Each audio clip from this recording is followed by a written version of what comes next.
अच्छा बच्चों, मैं आपको कुछ जुमले के बारे में सिखा रहा था। जुमले कैसे बनाते हैं। जुमले बनाने के लिए पहले हमें लफ्ज़ों का इस्तेमाल करना पड़ता है। लफ्ज़ जब बनते हैं तब लफ्ज़ों से जुमले बनते हैं। जैसे इंग्लिश में हम करते हैं पहले words, A group of words is called a sentence. इसी तरह से उर्दू में जो लफ्ज़ होते हैं तो एक साथ जब ज्यादा हो तो फिर बन के अल्फाज। जब अल्फाज एक साथ हम लिखते हैं तो फिर एक जुमला बन जाता है। तो जुमले का पूरा मतलब होता है। तो देखिए, कुछ मैंने आपको जोड़ भी सिखाए थे। अभी मैंने आपको ख और ख की आवाज के बारे में कहा। मैंने आपको कहा था कि आ, हिंदी और उर्दू में यहाँ एक अंतर है। हिंदी में जो कुछ ऐसे शब्द ये अक्षर होते हैं या शब्द होते हैं जहां पर जैसे जैसे हम ख की आवाज आती है, उर्दू में ख के लिए दो हरफों का इस्तेमाल करना पड़ता है। यहाँ आपको सीखना जरूरी है, आपको फोकस करना है।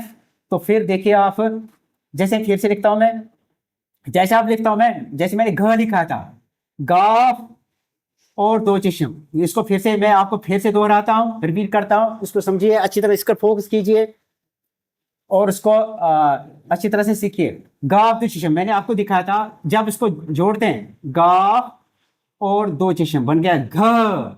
इसको घ बोलते हैं। एक होता है ग, एक होता है घ। तो इसमें मैंने आपको प्रोनाउंसिएशन, जिसको उर्दू में तलफुज कहते हैं, इंग्लिश में कहते हैं प्रोनाउंसिएशन। प्रोनाउंसिएशन जो है ये काफी जरूरी है। इस पर फोकस करना आपको, चाहे कोई भी भाषा हो तो फोकस करना जरूरी है। प्रोनाउंसिएशन क्लियर कैसे बोलना है, किसी शब्द को या किसी वर्ड को कैसे बोलना है। तो यहां पर घ है, घ। घर अगर आप लिखोगे गाफ दुजिश्म रे, घर, घर नहीं घर, आवाज आनी चाहिए। मैंने आपको अभी फिर से कहा, प्रोनाउंस करो उसको क्लियरली। देखो गाफ दो जिस्म, इसके साथ रे जोड़ो। तो क्या क्या जोड़ा मैंने, गाफ दो जिस्म रे। तो तीनों मैंने जोड़े, तो तीनों से क्या जुमला, क्या लफ्ज लफ्ज बना, घर। जैसे अब हिंदी में लिखते हो घर, ये घर हो गया हिंदी का। अच्छा, तो चलो हिंदी के बारे में इसलिए दिखा रहा हूं ताकि आपको पता चले। तो घर,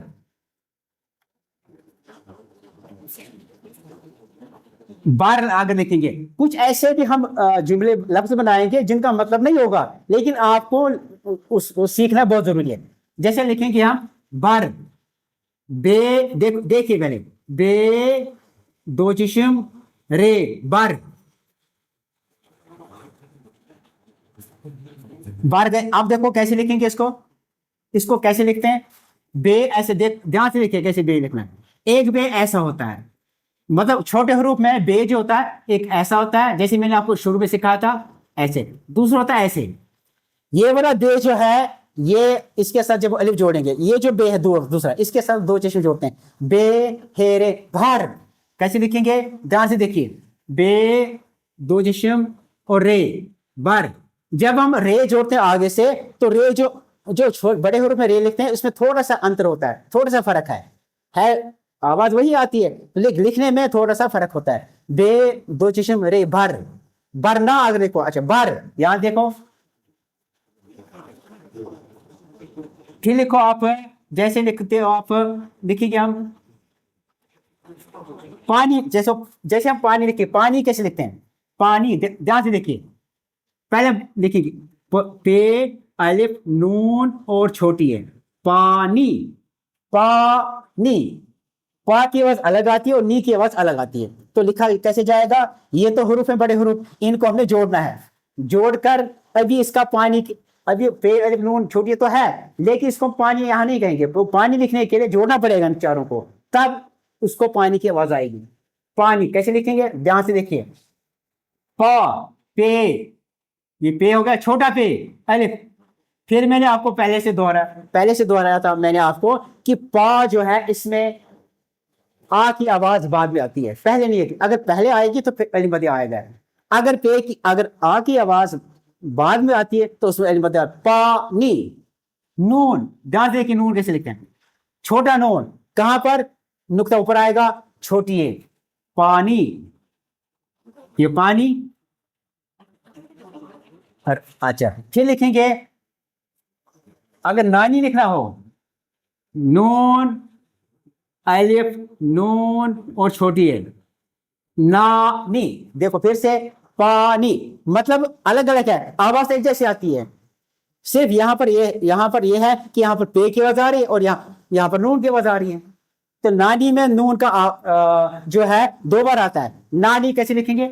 नून अलिफ ना, ये देखो नी, नून फिर से और इसके साथ छोटी है, बन गया नानी। पानी और नानी में क्या फर्क है? न की आवाज दोनों में नून और छोटी दोनों में आ गया। सिर्फ शुरू में, आगाज में, उर्दू में आगाज कहते हैं और इंग्लिश में कहते हैं जैसे बिगनिंग। पानी पे अलिफ नून पानी, नून अलिफ ना, नून नानी। बहुत सारे इसमें लफ्ज बन सकते हैं, बहुत से लफ्ज जब बनते हैं तो फिर वो अल्फाज बन जाते हैं। अल्फाज जब एक साथ हम बहुत सारे देखते हैं तो फिर एक जुमला बन जाता है, एक सेंटेंस बन जाता है, एक वाक्य बन जाता है। तो फिर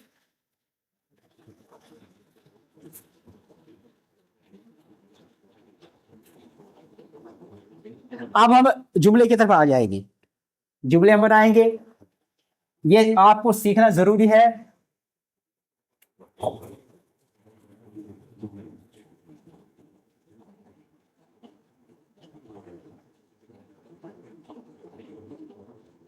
देखो हम लिखते हैं आज, अलिफ बदे आ, ये अलिफ आ गया, अलिफ आ की आवाज नहीं आएगी।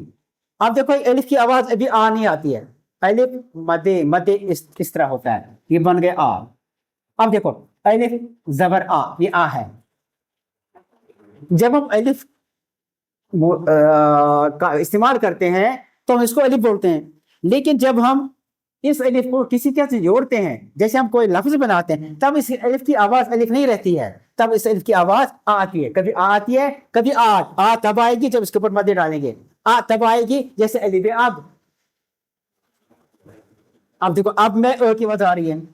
अब अच्छा, आज में जो है इसमें आ की आवाज आती है, आज लिखेंगे पहले मदे आ, जीम आज। धूप लिखते हैं, धूप, दाल पेश, धूप, धूप ध्यान से देखो, दाल दो जिस्म, दू वाव पे बन गया धूप। मैंने आपको दो जिस्म के बारे में थोड़ी देर पहले सिखाया था। दाल पेश है, दो जिस्म है, दू, फिर वाव दू, धूप। ये धूप नहीं, धूप, इसमें मतलब थोड़ा सा जोर से बोलना पड़ेगा। धूप, द और द में अंतर होता है, फर्क होता है। हिंदी में आपने सीखा होगा, तो उर्दू में भी ऐसा ही अंतर होता है, ऐसे फर्क, उर्दू में फर्क कहते हैं। आज धूप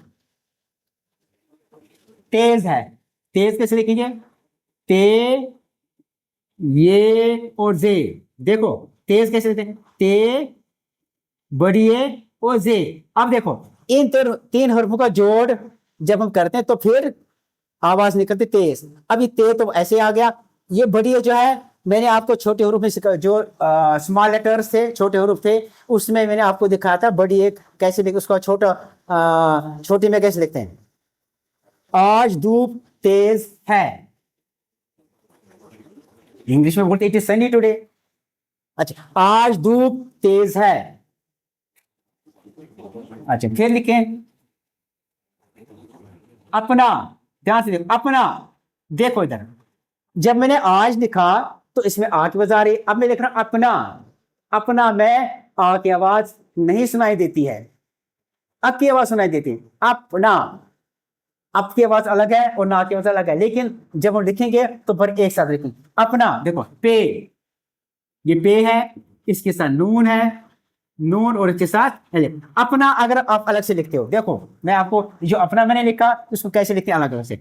अलिफ पे नून अलिफ, ये 4 हरूफ हैं यहां पर। इन 4 हरूफ का जब जोड़ आएगा तो फिर बनेगा अपना। अब ध्यान से देखिए, अपना, नून अलिफ ना, अलिफ पे अप, नून अलिफ ना, अपना।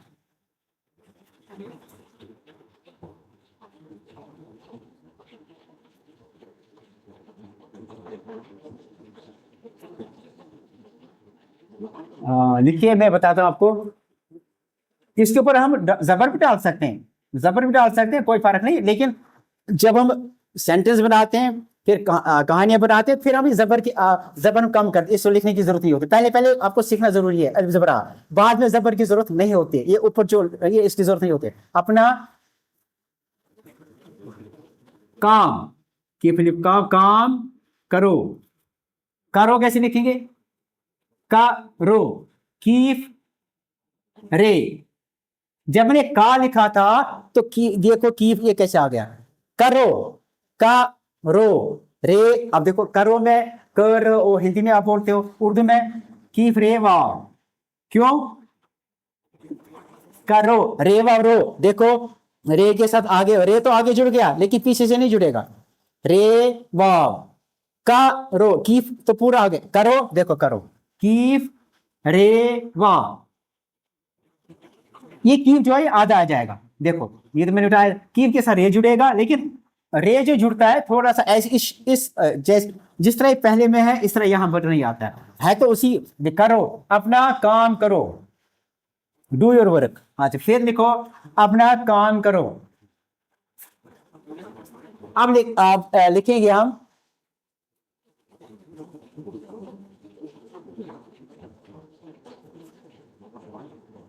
मुझे। अब देखो मुझे, ध्यान देखो मुझे कैसे आता है, मुझे ध्यान से देखिए, मीम, वैसे ये मुझे जो है ये अब आउटडेटेड है, मतलब आजकल हम मैंने बोलते हैं। अच्छा मुझे, मीम पेश, व मुझे, जीम, ये पूरा जीम है, ये दो जिस्म है और बड़ी है, इससे क्या बनेगा। अब देखो इसमें जो की आवाज आ रही है, मुझे, मीम, इसको पेश, इसके साथ देखो जीम कैसे जुड़ेगा, ऐसे जुड़ेगा जीम, इसके साथ दो जिस्म और इसके साथ बड़ी है। देखो देखो थोड़ा सा आपको लगेगा, कंफ्यूज आ जाएगा, मुझे, मीम पेश, मीम पेश तो लिखा, मीम में आधा, देखो ये मीम आधा आ गया। देखो यहाँ देखिए, मैं आपको अलग से सिखाता, मीम, ये जो जीम है ये मीम ये इसके साथ ऐसे जुड़ेगा, मतलब आधा जीम जुड़ेगा, यहां तक ही जुड़ेगा, यहां तक, इसके साथ दुचिश्म जुड़ेगा। देखो यहां से दुचिश्म और फिर बड़ी बड़ी पूरा आएगा।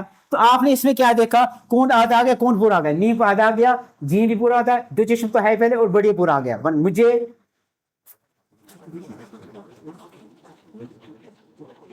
गर्मी, ग जैसे हिंदी में ग बोलते उर्दू में गा, ये जो पहला है ना इसके गर्मी, मीम और छोटी है, लगती है, कैसे लिखते हैं, ये तो मैंने आपको सरल जो है आसान जुमले सिखा रहा हूं। उर्दू में कठिन जुमले भी है लेकिन अभी उनकी बारी भी नहीं आई है, वो सिखाएंगे आपको। तो कुछ कठिन शब्द भी, कुछ कठिन लफ्ज भी उर्दू में होते हैं जिनको आपको जरूर सीखना है। मुझे गर्मी लग रही है, लग रही है कैसे लिखते हैं, लाम गा, ये देखो यहां पर गाफ कैसा है, लग रही, लाम कैसे लिखते हैं, देखो ये लाम है और ये गाफ है, लग, जब लग लिखेंगे तो लाम आधा आ जाएगा और गाफ। मैंने आपको शुरू में ही कहा था कि उर्दू में जब हम जुमले बनाते हैं या लफ्ज बनाते हैं तो उसमें हम छोटे हरफों को और बड़े हरफों का इस्तेमाल एक साथ करते हैं, ऐसा किसी भी भाषा में नहीं होता है, ये सिर्फ उर्दू में, उर्दू लैंग्वेज में भी है, उर्दू जबान में, ऐसे जबान को हम लैंग्वेज कहते हैं उर्दू में। मुझे गर्मी लग रही है, रही, रही कैसे आएगा, रे हे, मैंने आपको सिखाया था रे और इसके साथ छोटी है, रही है। आपने देखा जब हम रही लिखते हैं, रहा लिखते हैं तो हे और छोटी है, जब हम है लिखते हैं तो इसे हे बड़ी है, जब हम रहा लिखते हैं तो हे कैसा जुड़ता है, क्यों, क्योंकि रहा में आ की आवाज सुनाई देती है और है में ए की आवाज सुनाई देती है, तो ए लिखने के लिए उर्दू में हम बड़ी ए लगाते हैं। मुझे गर्मी लग रही है, ये है, देखो हे कैसे लिखते हैं, फिर उसके बाद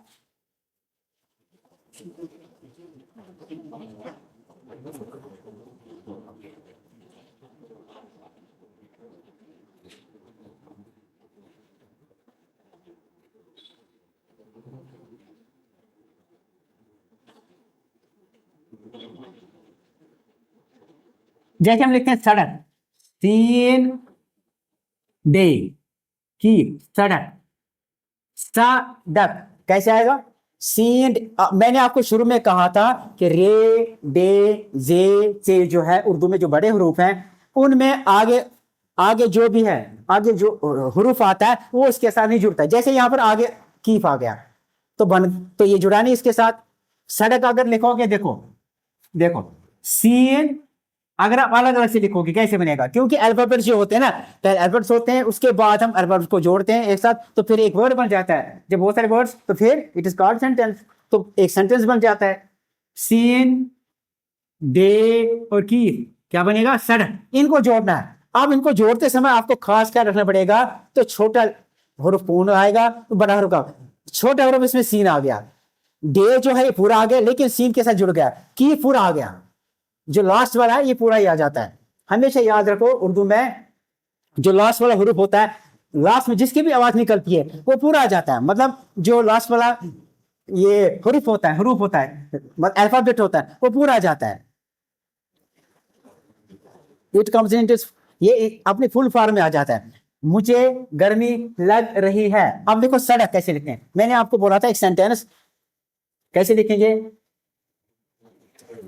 सड़क, देखो सीन डे की सड़क पर, पर कैसे लिखेंगे। अब देखो पे रे पर, तो जोड़ेंगे कैसे, देखो इसमें दोनों बड़े हरूफ तो दोनों है, लेकिन जब जोड़ेंगे इनको तो फिर इसमें पे जो है ये छोटे रूप में आएगा, छोटे अल्फाबेट आएगा, और रे अपने रूप में ही रहेगा। पे रे पर। अब देखो ध्यान से देखो, पे रे पर सड़क पर मत चलो। तो वैसे ये एक रूल भी है, जब उसको छोड़ो उसको हम मत चलो। मत कैसे आता है, देखो मीम ते मत, तो ये तो अलग अलग है। जब हम इसको जोड़ेंगे तब इसको हम पढ़ेंगे मत, जब तक ये इसको हम जोड़ेंगे तब तक इसको मत नहीं पढ़ सकते हैं, तब तक ये दोनों अल्फाबेट है। When we join alphabets, the result is word. सड़क पर मत चलो, मीम ते मत चलो। सड़क पर मत, मीम पे मत, मीम आधा गया। ये देखो ये वाला छूट गया इसका, देखो पूरा मीम नहीं आया। चलो, चलो कैसे लिखते हैं, चीम। देखो अगर चलो लिखते हो आप, चीम लाम और वाव, चलो चलो। तो ऐसे लग रहा है जैसे चीम की आवाज अलग है, लो की आवाज अलग है, लेकिन ऐसा नहीं है, क्योंकि जब हम जोड़ते हैं तो फिर तीनों एक साथ। देखो चलो में कैसे, चीम, इसके कितने नुक्ते पड़े, 3। लो, लाम, अब लो, लाम इसके साथ जोड़ेंगे, आधा पूरा नहीं, लाम फिर इसके साथ वाव, बन गया। चलो आगे डैश, चलो, क्योंकि डैश लगाओगे तो फिर इनकम्प्लीट है, फिर इसका मीनिंगफुल तो है, लेकिन चूंकि जब इसका मीनिंग निकल गया तो फिर आगे हम दूसरा जुमला शुरू करते हैं, या उसके साथ या नीचे उसके। सड़क पर मत चलो,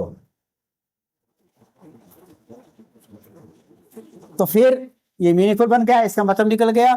तो फिर सड़क पर मत, चलो में ची में 3 नुक्ते होते हैं, कहां पर होते हैं, नीचे होते हैं। पार में नीचे मैंने आपको शुरू में सिखाया था अल्फाबेट्स, तो नुक्ते जो हम डालते हैं कहां पर डालते हैं, ये इनकी तरफ आपको ध्यान रखना जरूरी है। ये नुक्ते जो पढ़ते हैं ऐसे अगर आगे पीछे करोगे फिर इसका ये मीनिंगलेस हो जाएगा। तो फिर इन नुक्तों का जो है इनकी एक खास पहचान होती है। इन्हीं से, इन नुक्तों से, जैसे ते है, ते की पहचान कैसे है, जब ऊपर 2 नुक्ते का तब इसकी पहचान है, नहीं तो फिर मीनिंगलेस है, फिर इसका कोई मतलब नहीं। सड़क पर मत चलो। अच्छा आगे बढ़ो, अलिफ मद आ, यहां देखो फिर आ की वजारी, आगे बढ़ो, गा, गाफ आधा, गाफ आगे, गे की आवाज आ रही, मतलब ए की आवाज आ रही, तो ए के लिए आपको उर्दू में बड़ी ए लिखना पड़ेगा, वो इसके साथ जोड़ना पड़ेगा। आगे बढ़ो, मतलब आगे चलो, बढ़ो, बढ़ो कैसे लिखेंगे, देखो इधर, अगर हम लिखते हैं डे और वाह, ये बन गया डो, लेकिन ये बड़ो है, तो फिर कैसे, बड़ो कैसे लिखेंगे, बे, ये देखो ये बे ऐसे लिखते हैं, बे डे और वाह, डो, डो की आवाज बड़ो। आपने देखा बड़ो में डे और डे एक साथ जुड़ गया, वाव आगे आ गया, तो लेकिन डे के साथ वाव नहीं जुड़ा। ये मैंने आपको कहा पहले कि ये जो दाल डाल दाल रे डे जे से वाव, ये आप उसमें नहीं जुड़ जाते, कभी भी नहीं जुड़ते ये। आगे बढ़ो, अच्छा फिर लिखो, शाम हो गई। देखो जैसे हम लिखते हैं छोटे छोटे, हम अभी यहाँ जुमले बना रहे हैं, सेंटेंस बना रहे हैं। शाम, शीन, देखो तो शाम कैसे लिखते हैं, अगर आप शाम लिखते हो शीन अलिफ मीम, इन तीन हरफों से शाम बनेगा। कैसे बनेगा, ध्यान ध्यान से देखिए। शीन आधा, अलिफ इसके साथ जुड़ा, लेकिन जब आप शीन लिखते हो इन नुक्तों की पहचान करो, इनकी लोकेशन देखो कहां पर है। दो नुक्ते नीचे हैं और एक ऊपर है, बीच में ऊपर। यहाँ इन नुक्तों की पहचान अलग से, ये कैसे पे में ते में कैसे नुक्ते हम डालते हैं, कहां पर डालते हैं, उनकी उनकी लोकेशन कहां पर है, कहां पर स्थित है, ये आपको ध्यान रखना जरूरी। इसमें गड़बड़ नहीं होना चाहिए, क्योंकि फिर इसकी प्रोनाउंसिएशन जो है क्लियर नहीं आती। शाम, शाम हो गई, होगी कैसे लिखते हैं, हो, मैंने आपको पहले हो दिखाया था। गई, गई देखो आप, पहले देखो आप, गई गाब गई लिखा है, तो फिर छोटी है, ये तो घी बन गया फिर। तो इसमें क्या होता है, देखो इधर, शाम होगी गाब आधा, इसमें ऐसे आता है, इस तरह से ऊपर ऊपर से ऐसे, शाम हो गई। गई में, घी और गई में फर्क होता है। जैसे आप हिंदी में लिखते हो गई, ये गई हो गया, और घी कैसे लिखते हो, मतलब होगी जैसे लिखेंगे, वो घी नहीं जो आप खाते हैं, घी एक होता है घी। यहां देखो आप, यहां पर बड़ी ही आ गया, यहां पर छोटी उसकी मात्रा आ गई। तो उर्दू में भी ऐसा होता है, लेकिन ये भाषा अलग अलग है, तो ये इस पर आपको ध्यान देना है। शाम हो गई तो ये जुमला पूरा हो गया, मतलब इसका निकल गया, तो यहां पर आगे डैश करते हैं। फिर इस, अच्छा फिर है